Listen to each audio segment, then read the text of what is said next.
Good morning, live from Los Angeles and Sinai Temple. This is Rabbi Erez Sherman, Rabbi on the Sidelines, where sports and faith intersect.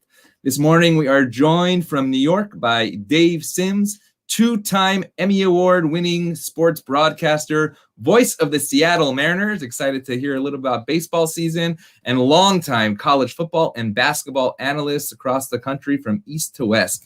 Dave, it's so great to have you. Nice to see you. Good to see you, Rabbi. How are you? I'm wonderful. So much to talk about. It's March Madness. It's my favorite time of the year. I know many people are watching the games while they're hopefully listening to us, but lots to talk about. Let's talk about breaking news right now. Duke has just been not eliminated, but stopped their season because of a positive COVID test. What's your thought on that based on your radio show, weekly radio show with Coach K? And how do you think, what's happening behind the scenes right now? You know, it's catastrophic. I mean, I only found out about it a few hours ago, I guess, right after it happened. And we had just taped today, today's Thursday. So we did our show Monday. Usually we do it on Thursday. And it was all fired up. They won a couple of games. They were getting into that you never know situation. I think they would have been playing Florida State. And it's just so sad that, here it was. They didn't really have too many peaks. They had a couple of valleys, and it looked like they were on their way out of it. Now this happens, and it's just the era of COVID. I mean, it's just, what can I tell you? It's not good. I've not reached out to Mike. I'm gonna let it breathe for a while. But I feel badly for the kids. I feel badly for the fans. My wife went to Duke grad, and I've been working with Mike on the show at Sirius XM for 16 years. And wow, it stinks. It's bad. And let's talk about Coach K just for a moment, because we're on that topic. 16 years working with him. I know you knew him back in the day with when you were in the Daily News, WFAN, as a young coach at Army. Did you ever see his trajectory going as a Hall of Famer to Duke, turning around that program, and to be honest, off the court, just making such a huge impact in the lives of young people? If anybody said they saw this, they're lying. He was, he was a good coach, and they had a couple of good teams. Gary Winton was it was almost like, as I think about it now, he was a 6'4" Mike Tyson. Thankfully, he didn't punch anybody out, but he was that burly, that strong, and he was a classic, undersized five-man who would battle anybody all day, all night. And they had some good teams, and obviously they're disciplined. Good-looking ball clubs. And then, Mike, has made the most of his opportunity. He's become a magnet. It's a pleasure. It's just a joy to work with him. And one of the many things I like, I've got plenty of experience doing talk radio, talk TV, and everything. But boy, when the producer calls up and says, "Hey, Coach K wants to talk to you," and yeah, what time? Okay, yeah, I can't do it now, but I can do it later. I mean, the cachet is such that we get Belichick and Saban, and we get baseball winners, the NASCAR winners, the NBA winners, whoever wins the national championship, and everybody in between. It's a lot of fun. Well, here on Rabbi on the Sidelines, we got Dave Sims. When you sent me that email and said, let's do this, it really, really was a true honor. I want to tell you that growing up in Syracuse, New York, there were two voices that I heard on the weekend. One was my dad's, who is also a rabbi, in his sermon. But the second sermon came from you doing Big East football games of the week.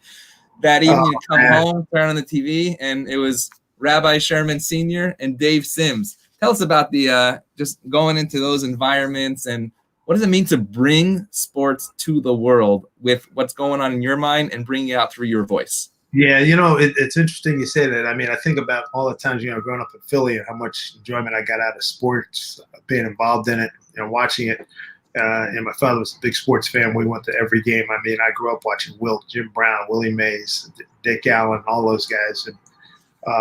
And prior to that, when I would tag along with him in his Philadelphia Post Office softball league games. He was the commissioner of basketball. So I mean, I was meant to be in sports, and it's really cool. I got to tell you, it was my first. I think the stepping stone was getting a Temple University radio job, which led to, that was in 90, that led to February 91 ESPN. And then in 93, I started the Big East football game of the week. I did 93, 94, then again from like 98 to 07. The McNabb years. I mean, it was my part of the country, man. I-95 territory, and you had some great rivalries and a lot of fun coaches and just venues and a great crew that we worked with TV-wise. So, yeah, it's a big part of my life. And I always loved going into Syracuse in those days because they had some good teams, man. The last really good team they have. I mean, they haven't, the worst thing that ever happened to Syracuse football is McNabb graduated. So that was the last of the really tremendous and nationally ranked and contending teams back then. But I enjoyed it. Syracuse, BC, Temple, Rutgers, West Virginia, Pitt, Syracuse. Wow, I enjoyed the heck out of it. Any moments in the Carrier Dome that you can really think of that stick out that couldn't happen anywhere else? I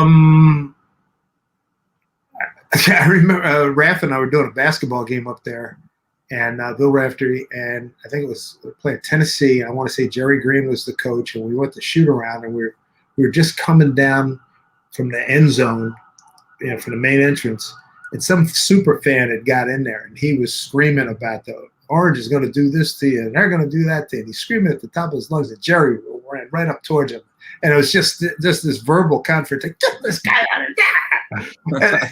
That's one of the funniest things I remember. And it's so many great games. I mean, I think the first CBS game I did was Kentucky at Syracuse. That was a good wow. Wow. Packer. I think, it was 94, 95. Sounds about right, in the Mashburn years. Yeah, that was a lot of fun. And just the intensity of Big East games. And Raph, when we'd go in and see Jimmy before a game, and Raph would, and they go way back. I think they play against each other. They might have crossed paths on the court by a year when Billy was playing at LaSalle and Jimmy was at Syracuse. But Raph always had to kneel like, "Come on, Jimmy, give us something we can talk about." And the man-to-man call, you can't beat that one every time. Like Syracuse wins, and Boston College wins the tip, and Dave Sims, Syracuse goes matchup zone. That's awesome. So let's talk about the non-sports world of what you see, but within the sports community. Again, we're talking about sports and faith. 30 years that you have been in this business, from the East Coast to the West Coast, from basketball to football, from TV to writing to radio. Is there any aspect of faith that you have seen in sports through the players, the coaches, the owners, the managers? And if so, has it changed at all over the last 30 years? I've seen that Tim, I remember doing a game where Tim Tebow did a game. Who the heck was he with? He was playing New England. It must have been Denver. It was one of his stops. And, he's very religious. And so many guys, reach up, point to the sky and all that kind of stuff. I think it's funny you mention it. It's not something I really thought a heck of a lot about. I mean, I have my own way of doing things, and I always think back to Bill Curry, who was a terrific coach, a heck of a player in the NFL. And he says, "Hey, I'm religious," but it was a line in an NFL Films feature. He says, "The big guy doesn't care if you win or lose. It's it's how you live your life." And everybody's thank you for the touchdown. When you drop the touchdown pass, who you say anything to anybody? Exactly. He said the big guy doesn't care about that. And I ran into Bill going into a game in Baltimore one day, and I told him that really stayed with me. I'm not. I could do a hell of a lot better than I'm doing right now. Religion wise, and raised Catholic, married a Jewish girl. The kids were bar mitzvah. The oldest was married a Jewish ceremony. What I like to do more. I wish I could do more. And I had my own inner voice, and I say my own thing. But in terms of what I see outside in the sports milieu, I don't see, some of the Catholic schools you hear them saying Hail Mary or something before a game if we have access to a huddle, or if I'm just at a game, I'm not working it, but I'm just hanging out maybe with a coach friend of mine or something.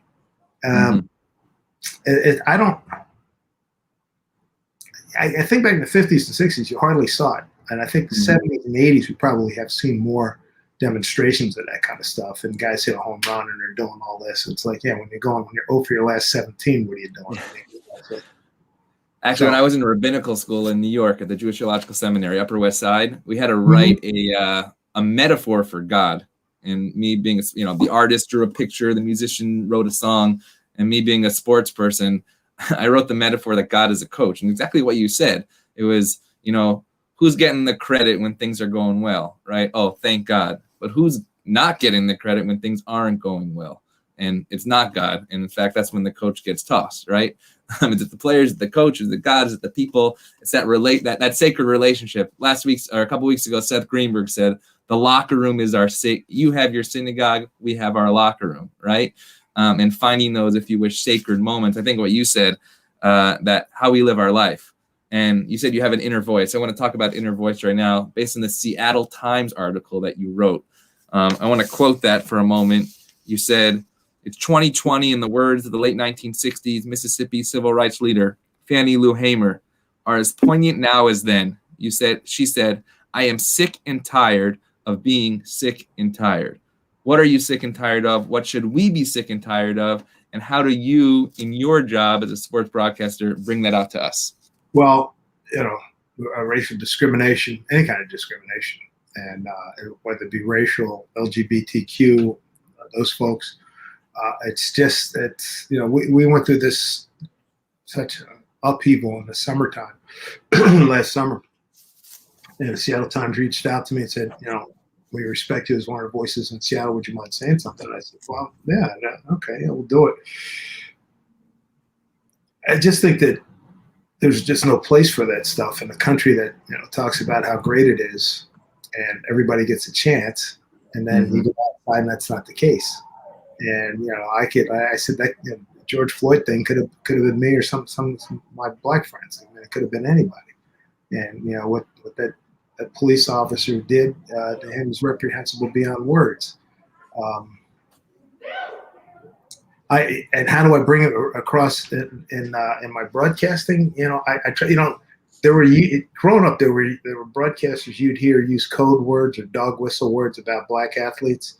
And I go against that. I make sure I say, and especially if I'm a reporter too, but I will go out of my way sometimes to say, hey, that was a really smart play, and it happens to be about an African American guy. I never heard that growing up. Oh, it's such a great athlete. Instinctually, boy, you ever take into account that these guys put in an extraordinary amount of work, black guys and white guys, and to say that guys come out of the womb being able to go to the left and be able to shoot a 30-foot jumper. That takes work. Mm-hmm. I mean, there's some talent, but that takes work too. And to hear that stuff over the years, when I really became aware of it, probably late high school, certainly early college years, and then knowing that I wanted to get into broadcasting, and that I was very sensitive to it when I was writing, and I would watching a million games and talk, and then being at games and talking to people and hear other writers, and talking to broadcasters and hear them say that stuff really ticked me off. And I make it a point that so and so he's a really good base stealer, but you ever take into account how he studies pitchers and how he tells and how and the same thing for any sport that you can think of. These guys, black guys, white guys, but the black guys we never get credit, and that's the problem we're having now. Trying to get Eric Bieniemy and other guys to get head coaching jobs after they put in the work, put in the time to be an OC or a DC or a special teams guy or position coach. We're perfectly capable of doing everything all the white guys can do too, and it includes broadcasting. Mm-hmm. And the fact that I know I believe you're the only black major league broadcaster. Is that correct? Well, with a little bit of a little twist. As we say in the non-former player division. Oh, interesting. We're the only one currently. Kenny Stilton does with the Yankees, as you know, does some play-by-play and does some color, mostly play-by-play, and he's winding down. He's trying to retire. They won't let him. They love him, and who wouldn't? Singleton. And then also in the non-player division, Mike Claiborne does Cardinals radio. The pre and the post, and does some play-by-play. And Robert Ford's the lead play-by-play. He's a Syracuse guy. He's a lead play-by-play guy in radio for the Houston Astros. And so our numbers are very small. And in the history of the game, I mean, I don't think we've had more than 10, 12 guys who have been voices of a team. So what do you see that as the responsibility, not necessarily of you, but as a leader in that community? How do we get number one, younger kids involved in that so that they can be the next Dave Sims? How do we find those people? I use the Joe DiMaggio line all the time. Why do you stay upbeat? You've had 95 and 100 lost seasons and everything. And Joe DiMaggio said, somebody asked him, Joe, why do you play so hard all the time? Because somebody has seen me for the first time. Nice. And that stayed with me. That really has stayed with me. So every game, I almost treat it like every game is a Super Bowl. And I am an energetic broadcaster anyway, so I like to keep up. And I think if I set an example, and I'm hearing from guys who are in college now, black and white, like, hey, I didn't grow up listening to you. Oh my God. That was me. Can you give me some tips? Can you take a listen to my tape or watch my tape or whatever? So, and then the other thing too, baseball trying to reinvigorate interest in the black community, reinvigorate interest in baseball. Mm-hmm. When I was growing up in Philly, we played every form of baseball. I mean, not so much bottle caps, but tennis balls, half balls. We used to call these pimple balls. They were these raised little bouncy. We Spaldings up here in New York. Played softball, played baseball, and that's, you don't see that now. And the society has changed a heck of a lot, and it's a shame because I watch a basketball game. I say, damn, that could be a really good outfielder right there. That guy could be a great second baseman. He'd be a heck of a shortstop. He could be a great catcher. You watch DBs and guys that touch the ball a lot in football, and you think about how they would project in baseball. So I want to go into something that we sort of talked about, basically that I'm sick and tired of being sick and tired, something that happened just in the last 2 weeks in 2 different sports and 2 different communities. Coach McDermott at Creighton with his, if you wish, racist statement, and then just a couple of days ago, Myers Leonard with the Miami Heat, an anti-Semitic statement on the live stream video game. Wow. That's a lot in 2 weeks in 2020, and also, if you wish, a buzzword of cancel culture. Right? What do we do? Right? Okay, Leonard was fined $50,000, but I don't know if you saw Julian Edelman's beautiful. I did. I did him down beautiful tweet that said, "Yeah, let's go to Shabbat dinner and have that conversation." Yeah, what do you think I don't want to catch up. I hope he takes him up on the offer. And Edelman is already. That's a second really big nationwide solid that Edelman has done, because when it was Deshaun Jackson with the Eagles, said some stupid things and retweeted some things about Hitler. I was like, really, dude? And Edelman, reached out to him. As for McDermott, here's a guy who's a basketball coach. He's got probably 95% of it. Matter of fact, I did one of his games this year.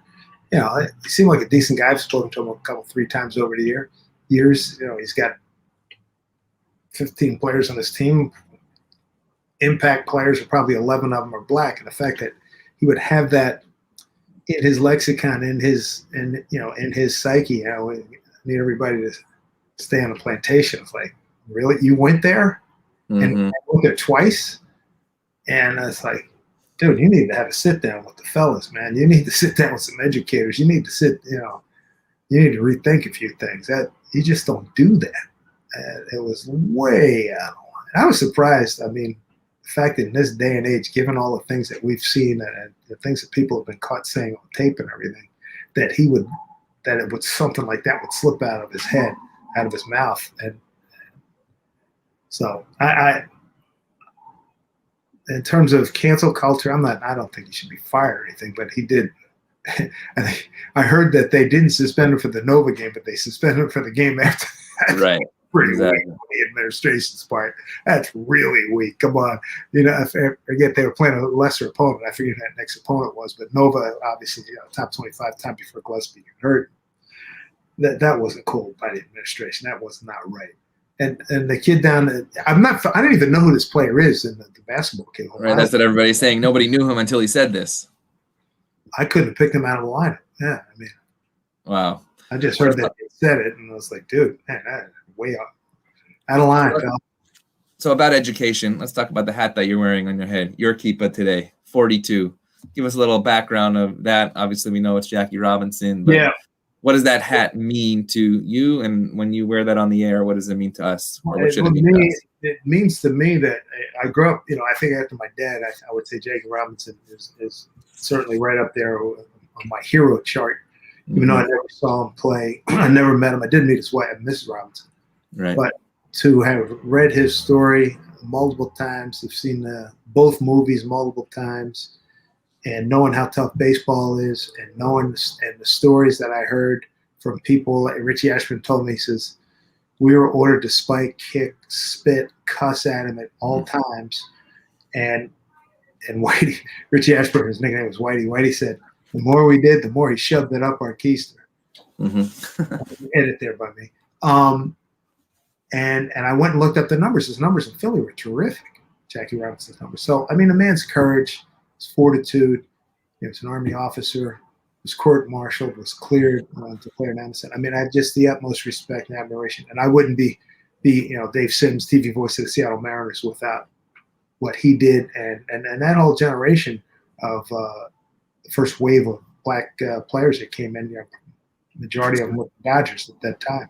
So you even went further by saying Martin Luther King would not be able to do what he did of what Jackie Robinson did. Expand on that for a moment. That was one of the main conversations that they had. I'm told from everything I've read and heard, the fact that Jackie he was in the Army, he was an officer, went through the court-martial, and then what he did on the field spoke for itself. And the fact that here's a guy, he was the alpha of alpha males, could basically hold his tongue for a couple of years and not fight back, which is really one of the great strengths of courage and fortitude I've ever heard of.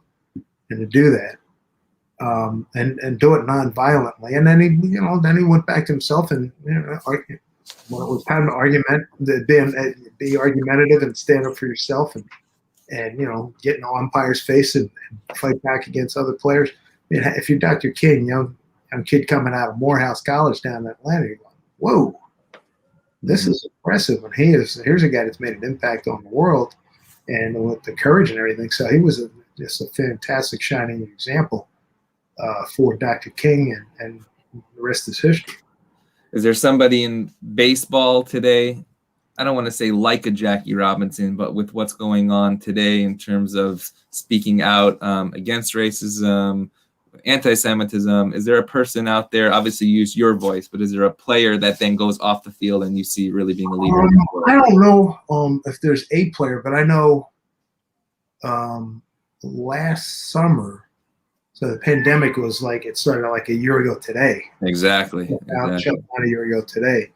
And then we wound up, the Mariners had some discussions, some in-house Zoom I did with black players. At the time, we had 9 or 10 guys on the roster. And I did another one for MLB, and then I did a couple of them for MLB. And most of our guys were really outspoken, especially D. Gordon, who's now with the Reds, Taijuan Walker, now with the Mets.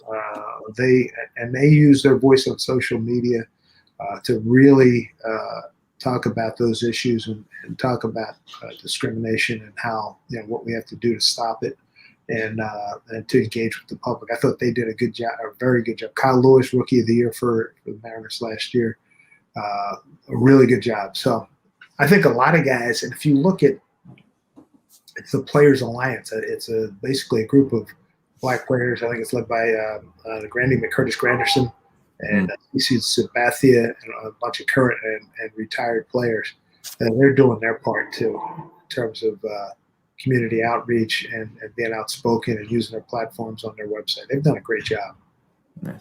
So I want to go to what you do on a daily basis, Seattle Mariners. Now you're coming out west in a couple of days. Hopefully when you're down in LA, you'll be able to visit Sinai Temple. And of course to your brother-in-law, big shout out to Danny Corson, big friend of Sinai Temple, and a little plug for Culinary Jewish Academy. There you go. Cooking in an amazing way. He's gotten me in the kitchen with my children. So good. I appreciate that. Hopefully he'll cook us a dinner when we get to meet in person. We're going to go back a couple of years to the not just a no-hit game, but perfect game by Felix Hernandez. We're going to take a look at this and a couple of questions for you. Mariners, Felix Hernandez, the 2-2. He got him! 34 years, 119 games. It's finally happened. A perfect game by a Seattle Mariner. It was done by the King, Felix Hernandez.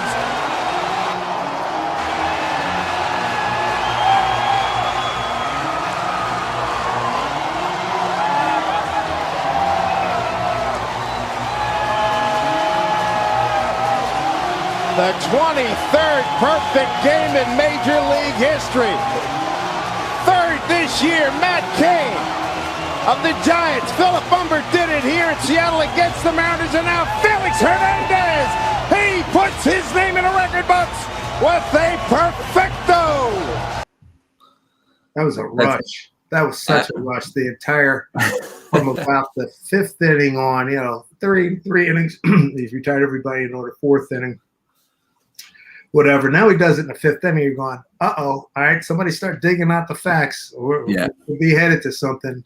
And I think I was on my laptop, and the guys in the truck were getting stuff ready. And then it's seventh inning, then the eighth inning, I was like, oh my God, he's 3 outs away from the mortality. Oh God, I had to during the break, sort of calm down. You got to have something, take it easy. Leave something, Well, you were quoted by saying that dugout superstition is not my concern. Telling the story of the game is what I do. Take us through that. How do you tell the story of that game? Hey, end of 5, Felix is perfect. That's a story. You're just somebody just getting in the car, and they don't want to hear a bunch of BS of tap dancing around. Hey, with no runs and no hit. He's throwing a freaking perfect game. Come on, jeez. Break. That whole thing. And Tim McCarver told me a story about that one time, because what was it? In April, Humber had thrown a perfecto against us. So April must have been May, and Timmy was in town on a Friday night to do a Saturday network game. And I see him, and hey, Tim, Dave said, hey man, how are you? He says, hey, what's this I hear about you jinxing a perfect game? Now I'm like, yeah, really? He says, I'm glad you did what you did. I fully support you. He says, I'll tell you a quick story. He says, I came home one day after doing a game, turned on the TV, and I left the game on. I was putting around, unpacking my bags and everything. And then about half hour later, I hear the guy saying, well, he's got a no-hitter in the eighth inning. He said, well, if I had known that, if you got to continue to say it, I'd have sat down and devoted complete attention to it. I never forgot that. Nice. You're trying to get more people into the tent. You're not trying to exclude people. And here's the thing. When I was going to grade school in Philadelphia, the Holy Cross School, and you always had to worry about, you had to cover up, and you don't want anybody copying off you or anything like that. I said, that's not the situation we're in right now. I'm not trying to withhold information. I want you to know what the heck is going on. Nice. And honestly, I get into an argument. We were playing golf I was at a charity golf event here in Westchester, and Ozzie Smith and we got to talk about that. Man, you can't be saying. I said, dude, you're in the dugout. I have nothing. I'm up 5 flights. If what I said carried that kind of weight, do you think the teams I broadcast for would ever lose a game? Mm-hmm. Mm-hmm. So if I had that kind of power, we'd go 150-12 every year. Come on. They'd be worrying about the broadcaster's contract and not the manager. Yeah, exactly. Get out of here. We're reporters. We're storytellers. So in that video that I just showed, it was really interesting. I'm now speaking as a rabbi who gives sermons. The master pause. What I loved about that, right? You could have spoken for 2 minutes. Talk about the silence that a broadcaster can bring, so that we as viewers can just take in the moment. Well, it's television. You can see. I put my simple declarative statement or statements, maybe 2 or 3 on it. Now it's the director's turn, and to capture everything, the joy, the exhilaration, the excitement of the moment, and let it breathe. One of my other heroes, Mr. Scully, laid out for a considerable amount of time. LA audience right here. There you go. He laid out after the hammer, after Mr. Aaron hit the home run, number some 15 off Al Downing. He laid out for, 40 seconds before he came out. It happened in the deep South, a black man, blah, blah, blah, blah, blah. That whole thing.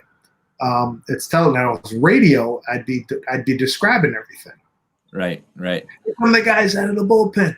Here come the guys out of the dugout. They're jumping all over Felix in the middle of the diamond. Hats are flying. Guys are squeezing each other for joy and so in celebration of the accomplishment of Felix Hernandez, who throws the 23rd perfect game in Major League. That's what I'd have done. I'm sure that's what my partner, my friend Rick Riz, did on the radio side. So TV, lay it out. You just underscore what we're looking at and get the heck out of the way.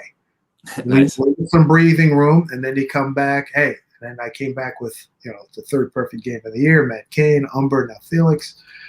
Yada yada yada. And at that point, I'm following the director. At that point, he's and his guys. We got 15, 18 cameras, and everybody's looking for a shot. So while he's punching it up, I'll say something. Maybe I don't remember. I barely remember what happened the rest of the way. But some things I didn't need it. Didn't need any commentary. The pictures, Rod Stewart, every picture tells a story, don't it? I mean, you just leave it alone. I think that's a great lesson, actually, to just when are those moments to just leave it alone and to allow that. I actually have a shout out from Coney Island Dave on Facebook here. Hey. Watching us here on Rabbi on the Sidelines and also watching Syracuse, Virginia. So we'll conclude with some predictions here. NCAA tournament, what do you have for us? I saw Gonzaga. I watched that the other night against BYU. BYU had them, I think, 10-11 when I tuned in. And then, boy, they just grinded them coming down the stretch. Maybe if Mark Few, this is going to be finally the year he can win the whole dang thing. And I've not seen a lot about Baylor, but clearly they've been at the top. I'm hoping for somebody, a friend of mine. At this stage of my life, a lot of times I root for friends, and I'm a big Bob Huggins fan at West Virginia. Nice. And that conference has been outstanding this year, the Big 12. And, they play tremendous defense. And a lot of times Hugs teams don't score a lot, but, boy, defensively, they're a pain in the butt to play. Catch them on a night where they're always playing lockdown defense. And if they're making shots, they can be tough. I mean, that would sort of be a wild card team I would go with, West Virginia. I'm sure there's like 5 other teams that are out there. I just have not seen that many. I know the ACC's way down. Big Ten is way up. I like what Michigan's done, what Joanna's done there. Man. Yep. That's tremendous. We got Coach Martelli coming on here in April. So Phil from St. Joe's, man. He hit in high school. His JV coach is a dear friend of mine, named Fred Douglas, who was a Philadelphia policeman, Fairmount Park policeman. I think then a Philadelphia policeman. He's like 85, 86 years old, still going strong in Philly. But Martelli's one of the good guys, and I thought that Juwan did a spectacular job hiring him. The St. Joe's did a bad job getting rid of Phil. That was not right. I mean, he's a Philly guy. We got Philly crowd here watching, so they're all rooting for this. Yeah, man. And I told my nephew, Danny's son, Zachary, so make sure you go up and introduce yourself to Coach Martelli and tell him, that you're my nephew and, yada, yada, yada, connection. I mean, a lot of these guys like Martelli, Boeheim, Coach K, just one last question about Coach versus Cancer, what they're doing on the court. And, we talked about race and faith, and you said perhaps there's no faith there. But to me, in my business as faith, I see faith not just defined as how many Shabbat services or Catholic masses people go to, but just as you defined it, actually, right? How we live our life, the values that come, and I believe that sports has those moments. It's funny you say that because I've done during the pandemic, and I've been here during the off season. There's so many aspiring broadcasters out there. And young kids are in college and they're doing podcasts. I mean, everybody's, you got availability.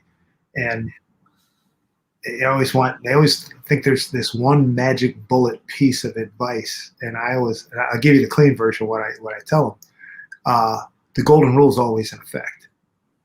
I said, if you can just ride on that, you're going to be fine. Mm-hmm. So that's one of the things. And that was drummed into my head a long time ago. And as life goes on, man, you see it. It carries a lot of weight, man. Golden rules always in effect. That was actually the last question. You read my mind. I always end with these amazing guests of the message to the young kids of what they want to do out there. I always say every bar mitzvah, bat mitzvah sits right here in my office and says, I want to play in the NBA. I want to hit the home run in the Grand Slam, right? What is the message to our young people who love sports, who are active in a faith community? what do they do going forward? There's an Emerson quote about, everything worth doing, you do it with enthusiasm. That's not the exact quote, but that's the essence of it. And I use that all the time. And I think that, it's like, I remember it was with Tommy Lasorda one time, and someone asked me, how you feeling? I said, a little bit down, I'm a little caught cold here. And Tommy says, what are you kidding me? He says, you got one of the best jobs in America. You're one of the best jobs, best guys in the business. Don't even shut the hell up and dig down deep and just get it done. You don't feel 100%? Too bad. Go get it done. I was like, Coach, and you got to be enthusiastic about it, all your endeavors, man. And I think it has carried me a long way for a long time, man. And I am forever grateful for that, for sure. Well, we are forever grateful for you for joining us here on Rabbi on the Sidelines. Forever grateful for being the voice of my youth and that passion on sport in Syracuse and Philly.